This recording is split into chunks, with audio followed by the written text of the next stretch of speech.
Hello and welcome to Brownie Ponders, in which I, an actual Brownie, ponder over matters of philosophy, politics, psychology, sociology, and so on.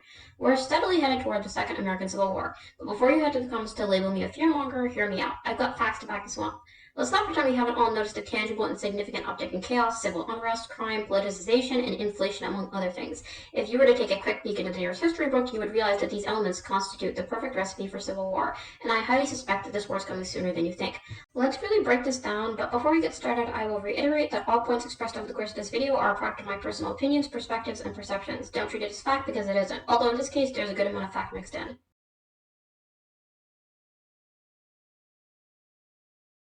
To understand the impending Civil War, we must first discuss the previous one. The American Civil War, which began on April 12, 1861 and ended on April 9, 1865, remains America's single bloodiest conflict, stuffing out roughly 2% of the country's total population at the time, or somewhere between 620,000 and 750,000 casualties. Civil conflicts are often so bloody because all combatants have a good understanding of the topography, seeing as they're natives. Additionally, transportation and mobilization of troops, artillery, and cavalry were made easier as they took place primarily over land rather than by sea, which would have been the only other option for international warfare at the time.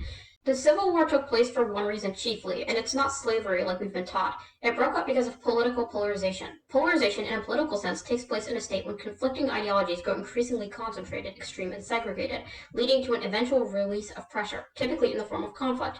Sometimes this conflict does not include violence, such as in the case of a peaceful revolution or bloodless coup, but in the vast majority of cases, these conflicts aren't anything but bloodless. This was the case with the American Civil War. You're probably familiar with the two main political parties in the United States currently, the Democrats and the Republicans. Back in the 19th century, there existed the Republicans and the Southern Democrats, more commonly known as Dixiecrats.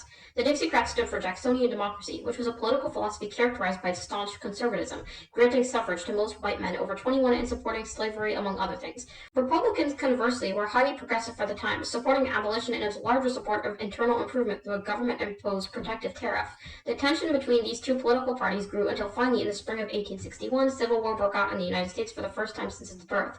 Dixiecrats formed the Confederacy in the South, while Republicans formed the Union in the North. For 4 bloody years, the Confederacy and the Union battled until finally on April 9th of 1865, General Robert E. Lee of the Confederacy surrendered his troops to the Union's General Ulysses S. Grant at Appomattox Courthouse in Virginia. This, of course, was not the end of the civil unrest. The assassination of President Abraham Lincoln, the lynching and murdering of free blacks, and the formation of white supremacist groups would take place in the days, weeks, and years following the definitive end of this American Civil War. Currently, the shockwaves of this conflict are still unfolding before us in everyday life in ways that you probably haven't even noticed.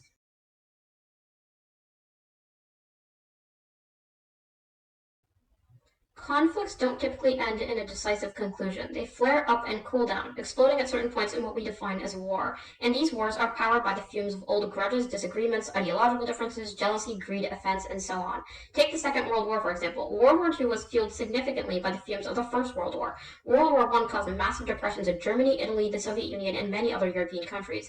It also carved the East Bloc into a multitude of weak, poorly insulated countries that would prove to be attractive conquests to Adolf Hitler in the coming years. In particular, Germany suffered heavily from economic decline, lingering resentment from their loss and consequent humiliation as a result of the First World War, and a strong desire for change, which would come in the form of the National Socialist German Workers' Party. Even the currently ongoing Ukraine-Russian conflict can clearly be traced back to the end of the Cold War in 1991, when the Soviet Union splintered into the 15 Eurasian countries you're familiar with today, one of which is the Ukraine. And when this conflict simmers down, there'll be another follow and another one after that. This pattern has existed since the beginning of recorded history and will likely continue to exist as long as humankind does.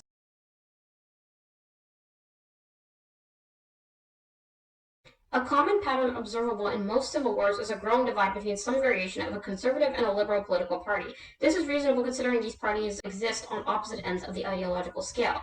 Afghanistan's long-standing internal strife is one of many examples of conservatism versus liberalism. In the early 20th century, Afghanistan was quite progressive for the Middle East, with women attending school and walking the streets in knee-length dresses, and widespread television broadcast from all over the Western world. It wasn't until the late 90s and early 2000s that extremist Islamic forces gained significant foothold in the country and enforced the radical conservatism that most associate with modern Afghanistan. In recent years, America's own conservative and liberal parties are growing more and more concentrated. A decade or two back, there were more moderate Democrats and Republicans willing to compromise and communicate. They viewed each other simply as people with different opinions who had a common goal in mind, to work towards a better America. But currently, it's a never-ending dogfight between the parties. Less and less moderates and more radicals results in greater polarization and eventually produce a pair of very willing candidates to participate in a civil war.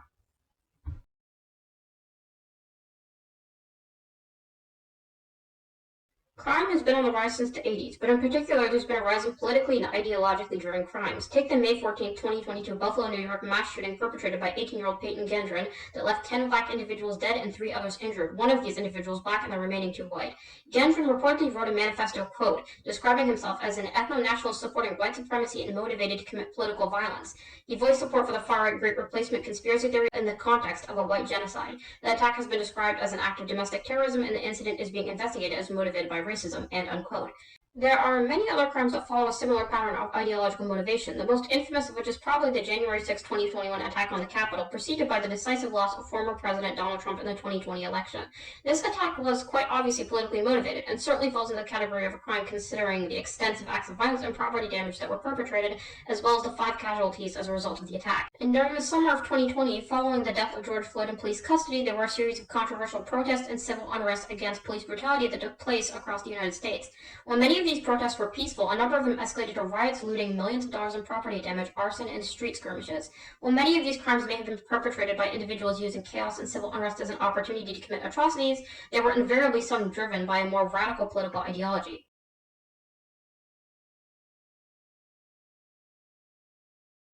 You and I have both experienced that pain. You strive for your justice, and I strive for mine. We're both just ordinary men who have been driven to seek vengeance in the name of justice. And if one comes to call vengeance justice, such justice will only breed further vengeance and trigger a vicious cycle of hatred. Recognize this quote, anyone? If not, these wise words were uttered by Pain from possibly the most famous anime in existence, Naruto. And while they come from a ninja cartoon, these words somehow perfectly describe the futility of seeking vengeance on another party in the name of justice.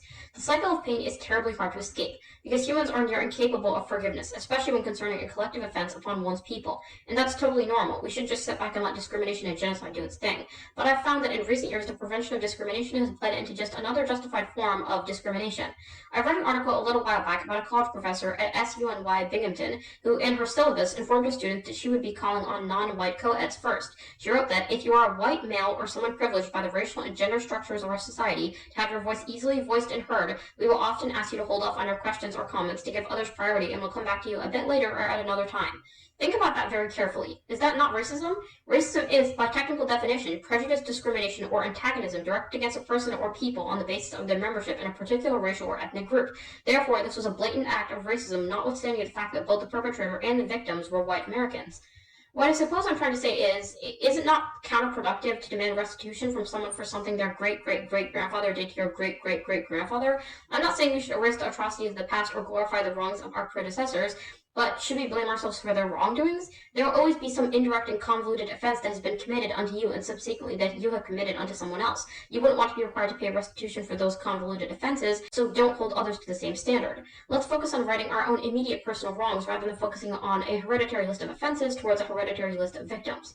Because hunting down anyone whose ancestors ever harmed your ancestors breeds chaos, resentment, entitlement, and worst of all, more prejudice. And this retaliatory discrimination is what causes paranoia to grow amongst certain demographics, which gives greater reason to partake in civil conflict.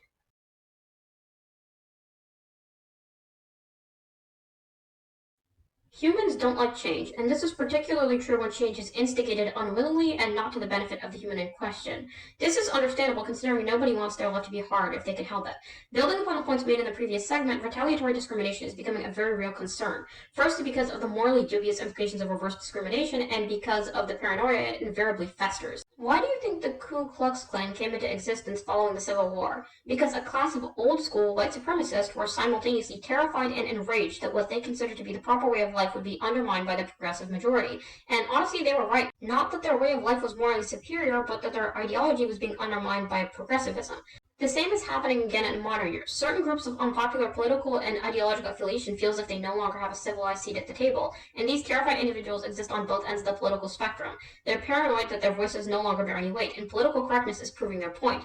Unless opinions are aligned relatively closely with a politically correct agenda, there isn't much of a place for it in mainstream legitimate media. How much of the strain do you think these isolated and somewhat hostile groups can take? Not much more, I don't think, judging by the influx of de facto militias popping up across the country. In hopes of gaining or regaining optimum status in society and the right to state one's ideas freely, you'd be surprised what lengths most humans would go to.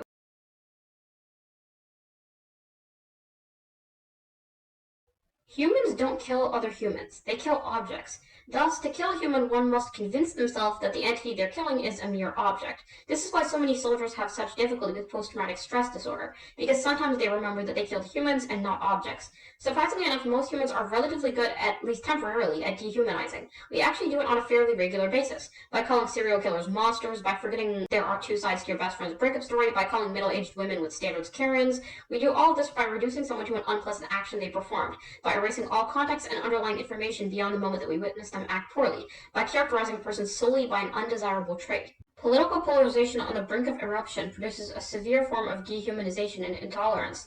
This dehumanization is already taking place presently, with death threats flooding the mailboxes and inboxes of lawmakers, senators, congressmen, and women, informing them that they deserve to die because of their opinions and beliefs. And in some unfortunate cases, these threats are manifested, such as in the unfortunate shooting that took place at the home of federal judge Esther Salas in North Brunswick, New Jersey. Judge Salas' 20-year-old son Daniel and her husband, criminal defense attorney Mark Anderl, were shot multiple times, her son ultimately passing away at the scene and her husband ending up in critical but stable condition. This atrocity is thought to have been committed by Manhattan lawyer Roy Hollander, a self-described anti-feminist who was found dead in Sullivan County, New York, by a municipal employee following the shooting. Although this is not the most common product of political intolerance, these instances are growing so that they are no longer particularly uncommon. The final stage of this dehumanization would be none other than all-out civil war. Paraphrasing a line from Shakespeare's Romeo and Juliet, when beliefs collide, our ears become deaf to peace.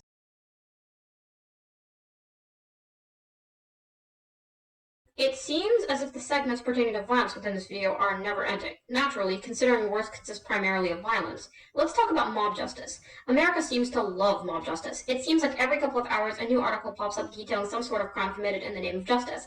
In the defense of mob justice, America's always had somewhat of a vigilante streak, considering it originally served as a British penal colony. The law makes mistakes, as all complex, large, and Kafkaesque institutions do. Sometimes these mistakes elicit public outcry and acts of mob justice. A perfect example would be the January 6th almost coup. This was an act of mob justice in which a large group of civilians felt as if the government had failed them, and as such took the law into their own hands by storming the Capitol. Recently, a group of over 100 pro-choice protesters physically accosted a procession of Catholic parishioners.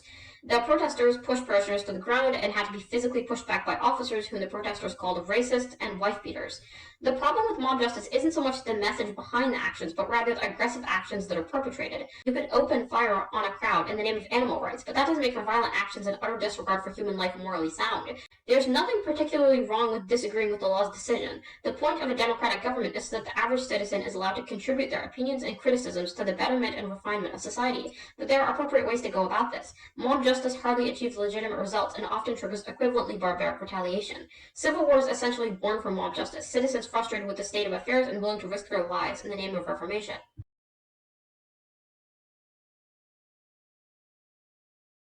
Humans are no stranger to desensitization. We go through periods where we view more censored content and periods of increased access to explicit and graphic content. For example, during the 1960s and 70s, when the Vietnam War was taking place and being televised publicly, boomers who had been previously fed curated, groomed, and dignified portrayals of warfare found it quite discomfiting to watch 19-year-old American boys lose limbs and perform impromptu and very messy field operations on camera. The raw publicization of Vietnam was meant to bolster American patriotism, but it had quite the opposite effect, with young men burning their draft cards and their loved ones protesting vehemently their forced conscription. Boomers were not exposed to terribly graphic content in their childhood, and so these strange and atrocious portrayals of human suffering and gore were by no means welcomed. But the following generations, with the advent of publicly available internet use and the consequent explicit material accessible in the depths of its expansive bowels, became very accustomed to viewing cinematography portraying disturbing acts. One need go no further than YouTube to review raw footage of murder, kidnappings, rapes, lynchings, and many other deranged acts. The problem with this abundance of publicly available but highly sensitive content is that things gradually become less sacred. Watching someone lose their life becomes an everyday occurrence, marveled over austerely from beyond a screen. We become cavalier about suffering. Take school shooters, for example. It would be foolish and statistically inaccurate to assume all school shooters are reclusive social anomalies suffering from some form of rare psychopathy or delusion. Many school shooters have friends, functioning social lives, and no particular debilitating psychological conditions. They are normal children and adolescents in an objective sense, and if this is the case, then there must be some sort of stimulus that they're being exposed to that is inspiring, if not agitating, the inclination to commit such unwarranted acts of aggression. This, I believe, at least partially is contributed to by explicit content, whether that be pornography, snuff films, violent simulations, and so on. These materials water the seeds of deranged persuasion, so to speak.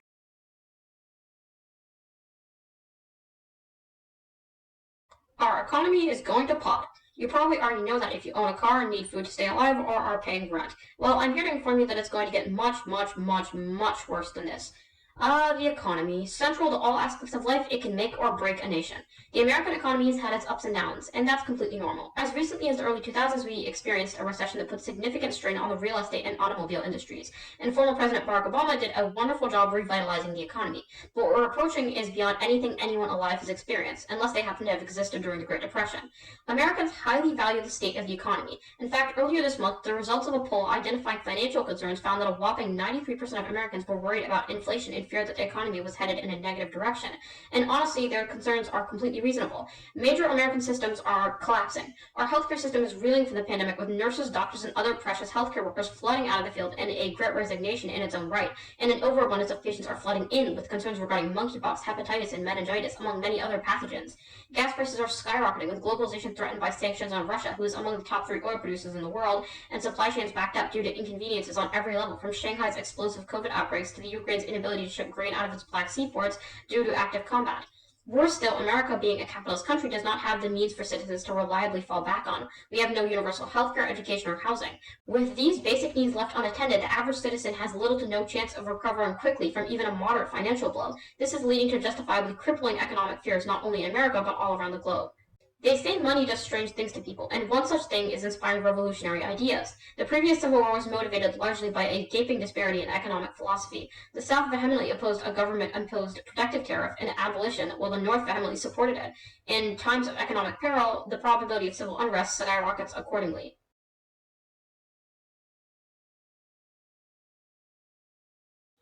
Between the 1940s and the 1960s, America hit an economic sweet spot. The middle class swelled to proportions that it never had before, rendering the United States an international beacon of innovation, prosperity, and economic growth.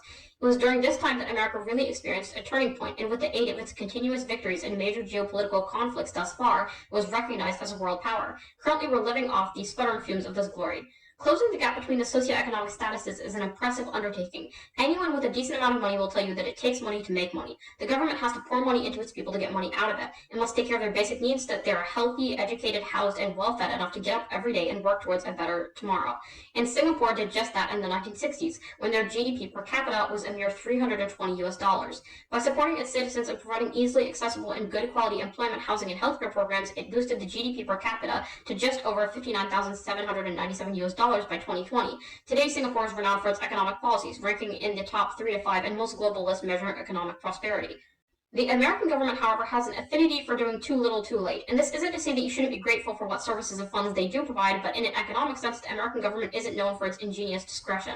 FAFSA, for example, is available to low-income college students. But even with the aid of the limited government funds available, college students rack up tens of thousands of dollars in debt, only to spend the majority of their adult life paying off these debts and living paycheck to paycheck. If they're lucky, they might be moderately financially stable by their mid to late 40s. Conversely, if you're wealthy in America, then you will likely continue to accrue money. The reason for this is trickle-down economics, in which capitalists theorize that if you focus resources on further amassing wealth in the upper echelons of society, business tycoons will then create jobs and opportunities for the less fortunate. This hasn't really worked out, though. Instead, it leaves massive corporations such as Amazon paying zilch in taxes and low-income households eating at food pantries and trying to gauge whether a $30,000 salary can supplement the loss of eligibility for government benefits. In the past, the chasm between classes has been very telling concerning the brewing of geopolitical conflict. When humans don't have their basic needs fulfilled, they naturally become angry, and this gives way to thoughts of revolution. This is one of the main reasons why the January 6th attack on the Capitol took place. I know I keep mentioning that event, but it just keeps popping in my head as a perfect example. Many individuals who voted for former President Trump viewed him as a means of economic prosperity. Being synonymous with fame, fortune, and luxury far prior to his political career, many thought he would be knowledgeable on how to bring money to America.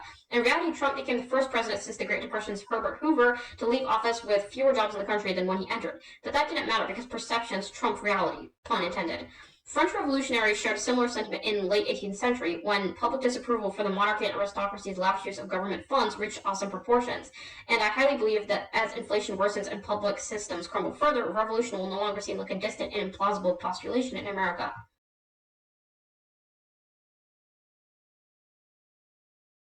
Based upon the ton of information I just bulldozed you with, I believe America is headed directly into a civil war, and we're accelerating at an exponential rate. Increased crime, dehumanization, desensitization, intolerance, political polarization, economic decline, and socioeconomic disparity are contributing largely to this acceleration. I believe this war will come within the next decade, if not a couple of years, unless there's abrupt and drastic change in the current state of affairs. which is entirely possible. Following this war, I'm inclined to believe America may split into multiple nations, considering the lines are all but carved into the map almost temptingly. California is literally drifting away, and Texas is on a separate power grid. We might as well make it official. Thank you for taking the time to listen to my rambling. I hope you enjoyed my improved audio quality. I finally managed to scrape together the appropriate funding for a decent headset. Now I won't sound like I'm prowling around you with a paper bag over my head at about a 10-meter distance while delivering my lectures. Keep supporting me and it might get even better than this. I hope you'll lend me more of your precious time in the future. Maybe look into the cost of smuggling yourself over the Canadian border, and have a great day.